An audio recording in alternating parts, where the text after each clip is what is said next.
Hello, we're going to do one more story. This is Donkey and this is Julie, two of the best dogs, two of the very best dogs. Okay, here we go. The story is Katy Makes Sure.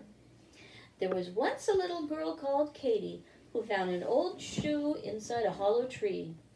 It was a funny little shoe with a pointed toe, and it was no more than an inch long. I wonder who it can belong to, she thought, and she slipped it into the pocket of her dress and went on her way. She hadn't gone very far before she heard a sound like this.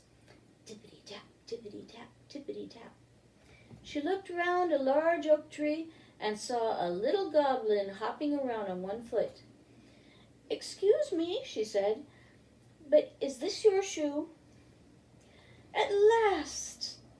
he cried. The goblin danced for joy. "Without my shoes, I can't go back to Goblin City." So Katy gave the goblin his shoe, and he put it on and danced around the tree, singing, "Short or long to Goblin City, the straight way's short, but the long way's pretty." Then he stopped and said to Katy, "If you come with me to Goblin City, the king of the goblins will give you a reward."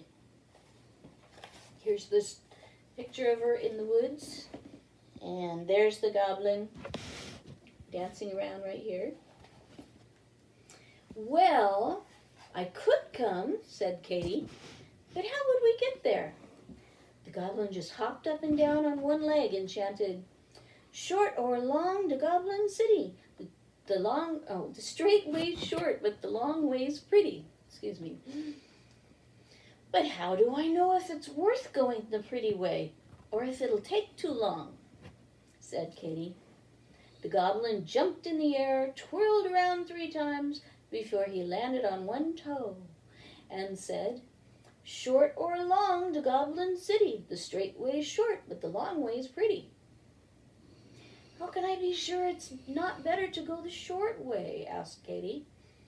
The goblin jumped in the air, landed on his head, and span round and round like a top until he disappeared into the ground, and then reappeared just behind Katy and cried, "Short or long to Goblin City, the straight way's short, but the long way's pretty." "How can I be sure I'll like it whichever way we go?" asked Katy. The goblin did a somersault and landed on one finger. Then he snapped his finger so hard that he rose into the air, up and up, and then came tumbling down and landed in a dandelion puffball, and cried, "Goblin City's far and near. If you want to be sure, you'd better stay here." With that, a puff of wind caught the dandelion and scattered it to the 4 corners of the world, and the goblin was gone too. And poor Katy never did get to Goblin City either way.